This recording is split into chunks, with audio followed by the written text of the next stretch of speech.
नमस्कार विद्यार्थियों। GK by Jitendra Khichar YouTube channel पर आपका स्वागत है। आज हम कक्षा 6 गणित विषय का जो द्वितीय मूल्यांकन प्रपत्र हुआ उसका फुल सॉल्यूशन आपको सामने लेकर आए हैं। अगर आपको ये वीडियो पसंद हो तो चैनल को सब्सक्राइब करिए, वीडियो को लाइक, शेयर एवं कमेंट करके अपनी राय जरूर दें। आज हम गणित विषय के सभी जो 20 प्रश्न है उन 20 प्रश्नों का सॉल्यूशन करेंगे। हमारा पहला प्रश्न है, सबसे छोटी पूर्ण संख्या कौन सी है? सबसे छोटी पूर्ण संख्या यानी सबसे छोटी पूर्ण संख्या है शून्य।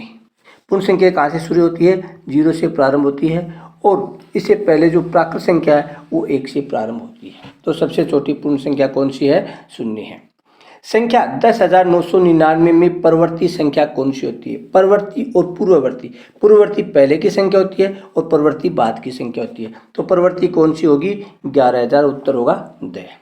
संख्या 10,000 में पूर्ववर्ती संख्या कौन सी होगी? संख्या 10,000 में पूर्ववर्ती संख्या होगी 9,999 होगी।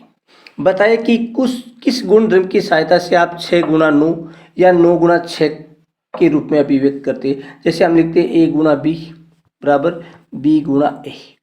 ये कौन सा है? क्रम विनिमय। हमने क्रम को चेंज किया है। प्रश्न संख्या 5, पूर्ण संख्याओं के योग के लिए तत्समक अवयव कौन सा होता है? यानी पूर्ण संख्या जैसे कोई संख्या 5 है, इसमें क्या जोड़ा जाए कि इसका योग 5 ही आए, तो वो होगा 0। ये था तत्समक, तो इसका उत्तर होगा 0। प्रश्न संख्या 6, पूर्ण संख्याओं के गुणन के लिए तत्समक अवयव कौन सा है? कोई भी पूर्ण संख्या है उसको किससे गुणा किया जाए कि वही पूर्ण संख्या प्राप्त हुई, तो यह तत्समक होगा 1। उसके बाद में प्रश्न संख्या 7, संख्या 30,070 खालिस्तान 30,070 की तुलना करने के लिए कौन से चिन्ह का उपयोग करेंगे? तो ये दोनों संख्याएं बराबर है, इसलिए उत्तर संख्या इसका होगा 6। बराबर का जो निशान होता है उसका हम प्रयोग करेंगे। प्रश्न संख्या 8, पूर्ण संख्या शून्य का परवर्ती होता है। तो पूर्ण संख्या कहाँ से शुरू होती है? शून्य से शुरू होती है, 1 2 3 अनंत तक चलती है। तो इसका शून्य से प्रारंभ होती है तो इसका कोई प्रवृत्ति नहीं है, तो इसका उत्तर होगा द। इसमें से कोई नहीं। प्रश्न संख्या 9, निम्न में से सत्य कथन है, यानी सभी प्राकृत संख्या पूर्ण संख्या होती है, ये बिल्कुल सही है। सभी पूर्ण संख्या प्राकृत संख्या नहीं होती है, ये गलत है। शून्य सबसे छोटी प्राकृत संख्या होती है क्योंकि 1 होता है सबसे छोटी। 1 सबसे छोटी पूर्ण संख्या होती है तो शून्य सबसे छोटी पूर्ण संख्या होती है, इसलिए ये भी गलत है, तो इसका उत्तर होगा ए। उसके बाद है प्रश्न संख्या 10, बताया कि गुणधर्म की सहायता से a गुणा बी 6 गुणा 5 गुणा 3 का 6 गुणा ब्रैकेट में 5 गुणा 3 के रूप में अभिकलन करते हैं। जैसे हम लिखते हैं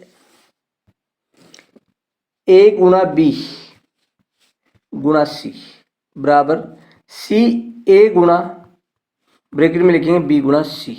ये किस नियम का पालना करती है? तो ये साहचर्यता के नियम का पालना करती है, तो उत्तर होगा ब। उसके बाद में प्रश्न संख्या 11, दो संख्या 98,765 और 98,789 की तुलना के लिए किस चिन्ह का प्रयोग करेंगे? यानी जो संख्या बड़ी है उसके लिए किस चिन्ह का प्रयोग करते हैं? तो उसके लिए करेंगे हम इस चिन्ह का प्रयोग करेंगे। जो बड़ी संख्या उसकी ओर तीर का निशान जाता है, तो इसका उत्तर होगा ब।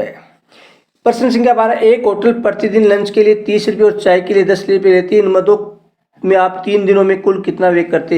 एक दिन में आपसे कितने रुपये लेती है? 10 प्लस 30 प्लस 10 बराबर 40 और 3 दिन के हो जाएंगे मल्टीप्लाई 3, तो कितने हो जाएंगे? 120 रुपीज हो जाएंगे,